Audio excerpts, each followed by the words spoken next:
Criminal भूत। एक समय की बात है, इंस्पेक्टर ब्रिजेश एक बहुत ही होनहार और बहादुर अफसर थे। वो बड़े से बड़े क्रिमिनल का एनकाउंटर करते थे। एक दिन उनका पाला साइको किलर राका से पड़ गया। वो उसके पीछे भाग रहे थे और राका भी तेजी से भाग रहा था, पर ब्रिजेश ने शॉर्टकट लेकर सामने आकर राका को गोली मार दी। मैं तुम्हें नहीं छोड़ूंगा इंस्पेक्टर, तुम्हें और तुम्हारे पूरे परिवार को मार डालूंगा। राका ऐसा कहते ही दम तोड़ देता है।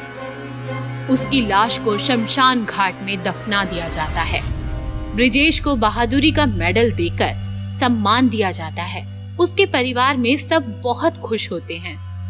आप तो हर महीने एक मेडल ले आते हैं, इतने मेडल कहाँ रखे हैं ये भी बता दीजिए।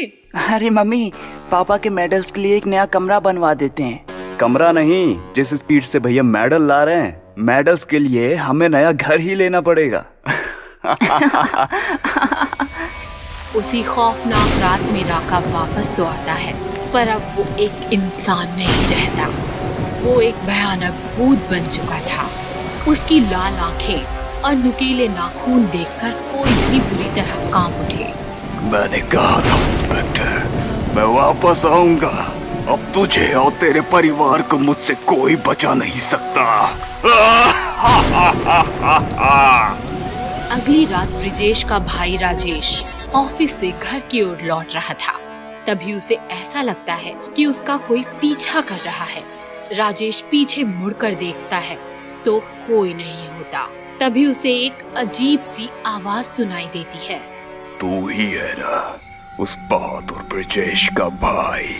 आवाज सुनकर राजेश डर जाता है और कांपती आवाज में पूछता है, कौन है? तभी राका का भूत उसके सामने आ जाता है। मैं राका, जिसे तेरे इंस्पेक्टर भाई ने मार डाला। अब मैं तुझे मारूंगा। देखता हूँ तेरा बहादुर भाई तुझे कैसे बचाता है। राजेश के उस भूत को देखकर पसीने छूट जाते हैं। वो तेजी से भागने लगता है। तभी राका उसकी गर्दन पर हमला करता है और उसका सारा खून पी जाता है और तभी राजेश की मौत हो जाती है। अगले दिन ब्रिजेश अपने भाई को देखता है और फूट फूट कर रोने लगता है। किसने किया तुम्हारे साथ ये भाई? मैं अपने भाई को नहीं बचा सका। तभी ब्रिजेश की पत्नी पूजा को राजेश के हाथ पर नाखून से कुछ लिखा हुआ दिखता है। देखिए जी, देवर जी के हाथ पर कुछ लिखा हुआ है। ब्रिजेश हाथ पकड़ने लगता है। भाई तो गया, अब बीवी की बारी। राका। ब्रिजेश ये सुनकर सदमे में आ जाता है और उसके पैरों तले जमीन निकल जाती है। राका, ये सब राका ने किया है। मैं सोच भी नहीं सकता था कि वो वापस आ जाएगा। मैं उसे नहीं छोड़ूंगा। मुझे लगता है कि हमें पंडित जी को बुलवा लेना चाहिए। ये भूत प्रेत का मामला है, आपके बस की बात नहीं है। पूजा अगले दिन पंडित जी को फोन करती है और उन्हें घर आने को कहती है। राका घर की खिड़की से सब देख रहा होता है। इंस्पेक्टर की बीवी, तू तो गई। पूजा घर की छत पर सूख रहे कपड़े लेने आती है कि तभी अचानक से तेज हवाएं चलने लगती हैं और वहाँ राका आ जाता है। कहाँ है तेरे इंस्पेक्टर पति? तुझे बचाने के लिए वापस नहीं आएगा।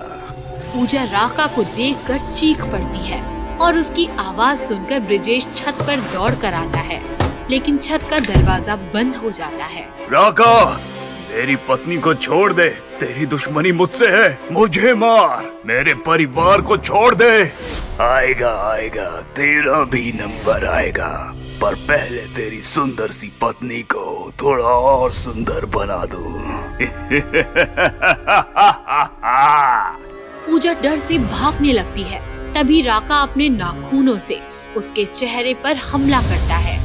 पूजा चेहरे पर लगे घाव से जमीन पर गिर जाती है और तड़प तड़प कर मर जाती है। अभी मेरा बदला पूरा नहीं हुआ है, मैं वापस आऊंगा। दरवाजा खुलते ही ब्रिजेश पूजा की तरफ भागता है और रोने लगता है। तभी वहाँ पंडित जी आ जाते हैं।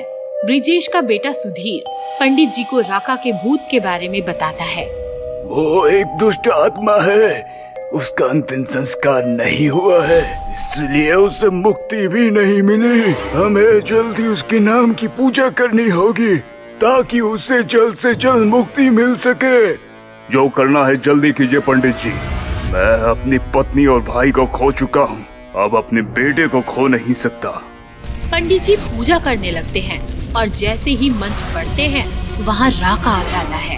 नहीं, तुम लोगों की इतनी हिम्मत कि मुझे मुक्ति दोगे, तुम लोगों को नहीं छोड़ूंगा। राका सुधीर के पास जाता है और उसका गला पकड़ लेता है। सुधीर का दम घुटने लगता है। तभी ब्रिजेश पंडित जी का दिया हुआ गंगा जल राका पर छिड़क देता है और राका का मृत शरीर जलने लगता है।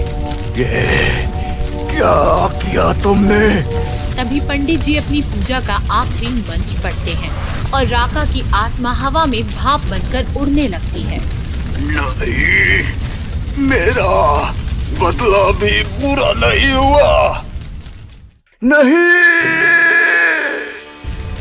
और इसी तरह राका की आत्मा को मुक्ति मिल जाती है और ब्रिजेश अपने बेटे की जान बचा पाता है।